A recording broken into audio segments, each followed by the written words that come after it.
Hey, what's going on, everybody? Because I'm a Fury here.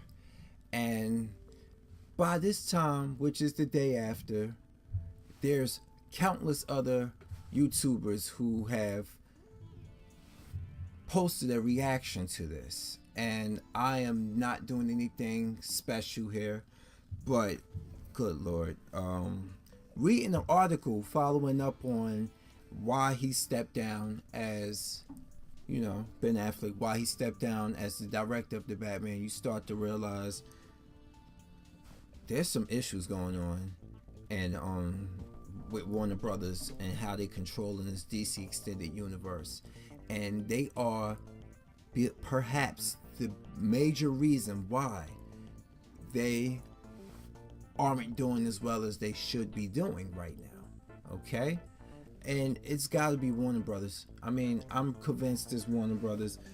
And but first, let me get this out the way. Ben Affleck stepped down as the director of the Batman because he needs to focus, he said, on playing Batman correctly, and he cannot do that with the demands that Warner Brothers have on him. He said that in other words, of course, but that right there proves, my point about how Warner Brothers more than likely have a hand. Of course, they have a hand in everything, but it's not a good hand.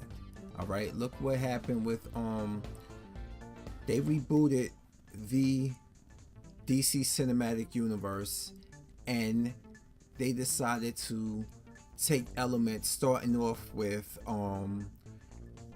Christopher Nolan's influence. They decided to put that in Man of Steel, scooped on top of the style of Zack Snyder, who takes a big load of the blame for two of the biggest movies being polarizing, if not terrible. Okay, and and I hate to admit this, I don't even hate to admit it, it's fact. The best movie that they have put out so far, all problems aside, is Man of Steel.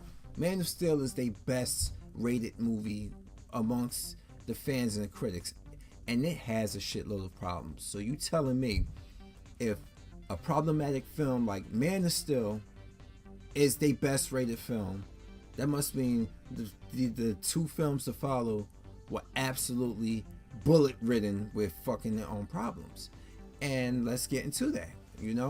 Let's get into Batman v Superman Doing the Justice. Enough said. The script was terrible. Oh my god, the script was just terrible. All right, and the script was terrible when the director, Zack Snyder, come on, man, you gotta direct actors better than this. All right. And that proves, but you've already seen me talk about this. Let's get to the problem at hand.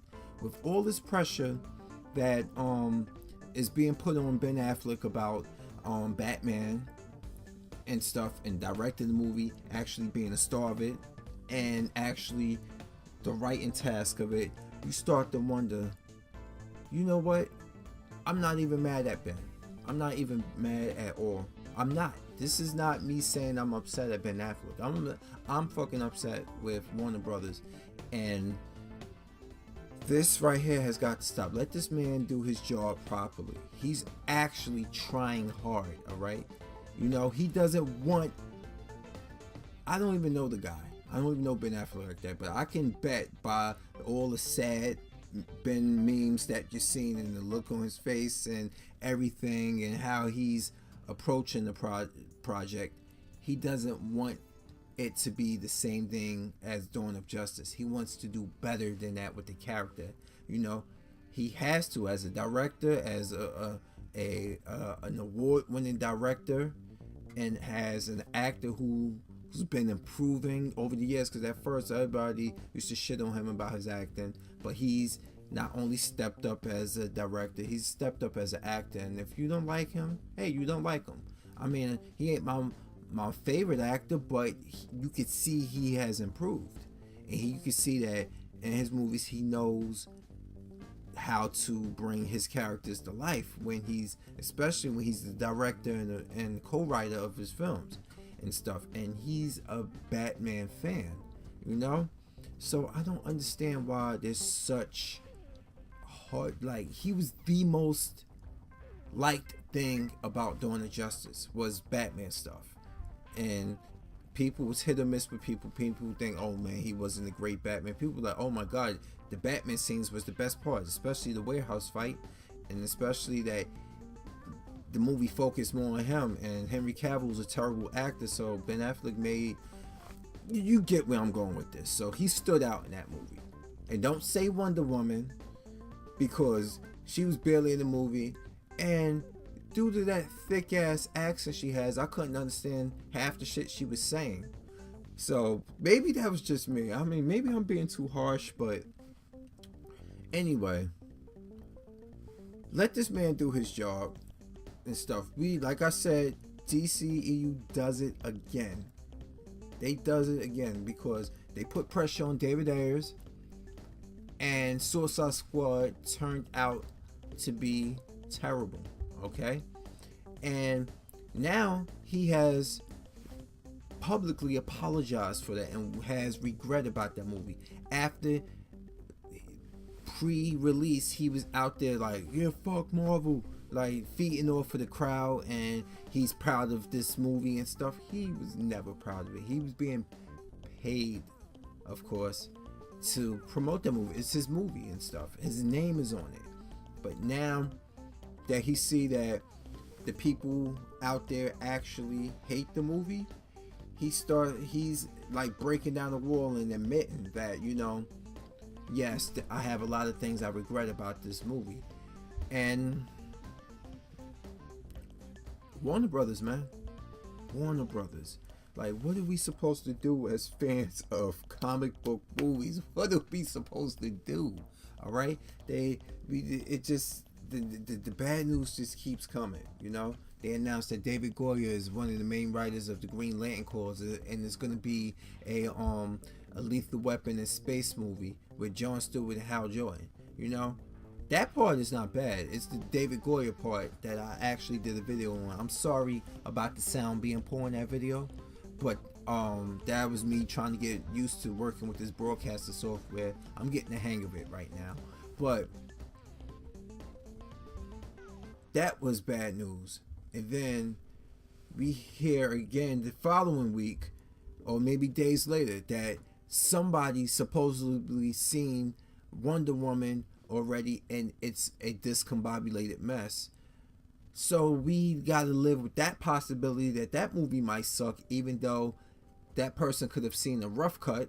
We still have that in our mind, even with the past 3 movies being bad, and that combined along with that, that's not what we want to hear.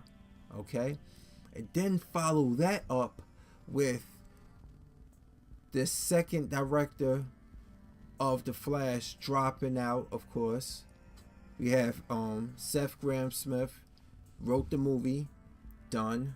Okay, you know, he left the project for creative differences. His script was going to stay there. The guy who directed Dope, Rick Famuyiwa, was going to direct the movie, but then he left for creative differences, and now the movie's being rewritten altogether, which means it's not going to make its 2018 release date that it initially had.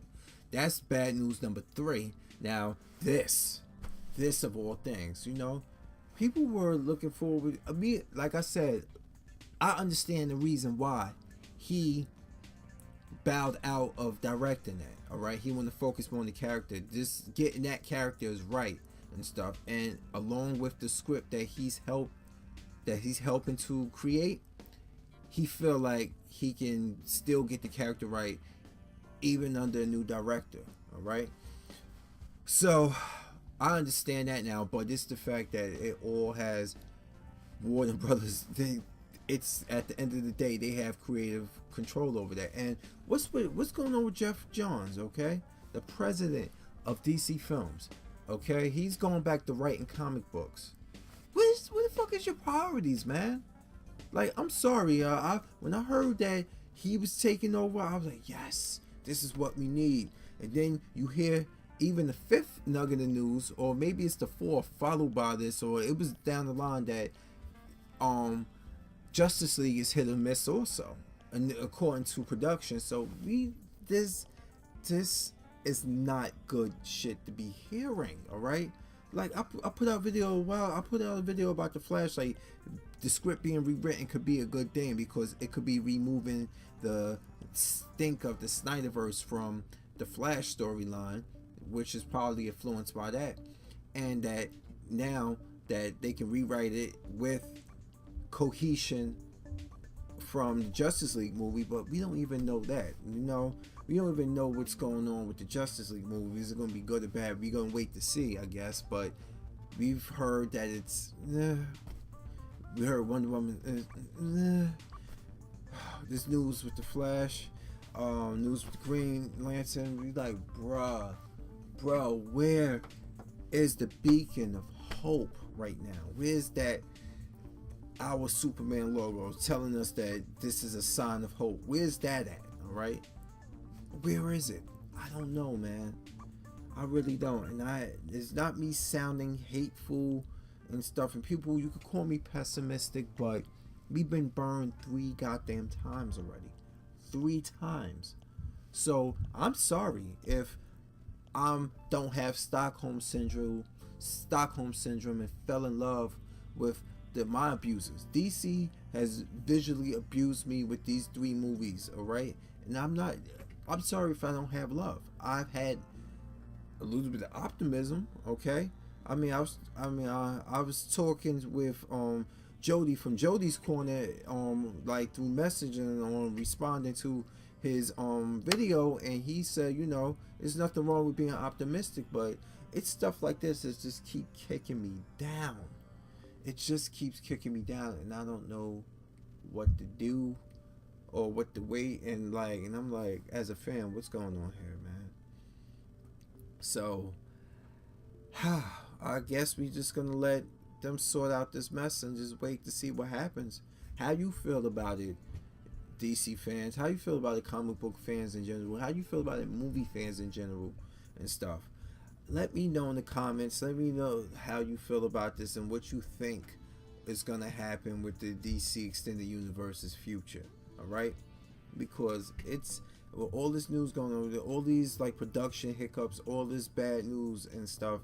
It's like that optimism is being sucked out, just like it's being sucked out with a tube in the back of my neck, and I'm like, I can't take this, man. This is ridiculous. All right. So anyway, as always, keep watching what you want, keep gaming the way you want, keep being you, because I'm Fury. I'm out. Let me know how you feel about this rant. Let me know if you are going through it yourself. All right, I don't hate it or love it. Peace out. Have a good night, people.